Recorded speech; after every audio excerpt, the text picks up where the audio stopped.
Democracy, which depends on shared truths, is in retreat, and autocracy, which depends on shared lies, is on the march.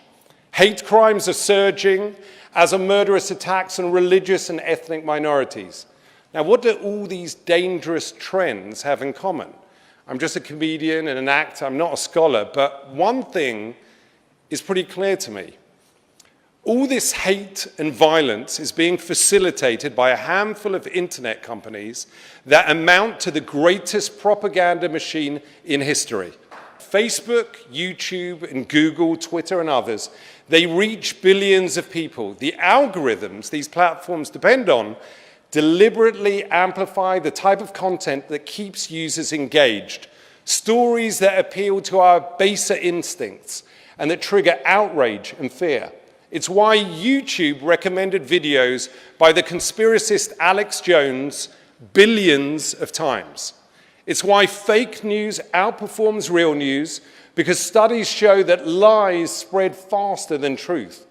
And it's no surprise that the greatest propaganda machine in history has spread the oldest conspiracy theory in history, the lie that Jews are somehow dangerous.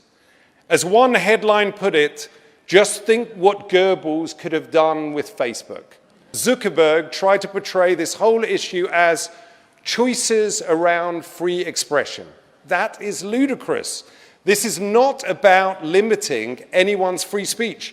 This is about giving people, including some of the most reprehensible people on earth, the biggest platform in history to reach a third of the planet. Freedom of speech is not freedom of reach. Sadly, there will always be racists, misogynists, anti-Semites, and child abusers. But I think we can all agree that we should not be giving bigots and pedophiles a free platform to amplify their views and target their victims. Zuckerberg speaks of welcoming a diversity of ideas. And last year, he gave us an example.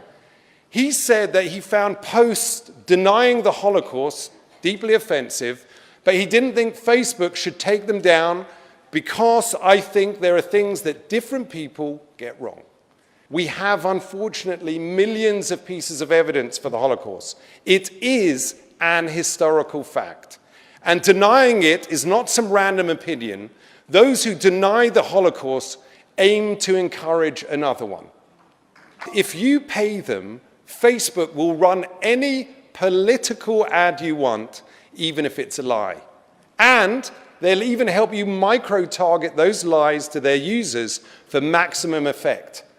Under this twisted logic, if Facebook were around in the 1930s, it would have allowed Hitler to post 30-second ads on his solution to the Jewish problem. So here's a good standard and practice. Facebook, start fact-checking political ads before you run them. Stop micro-targeted lies immediately. And when the ads are false, give back the money and don't publish them.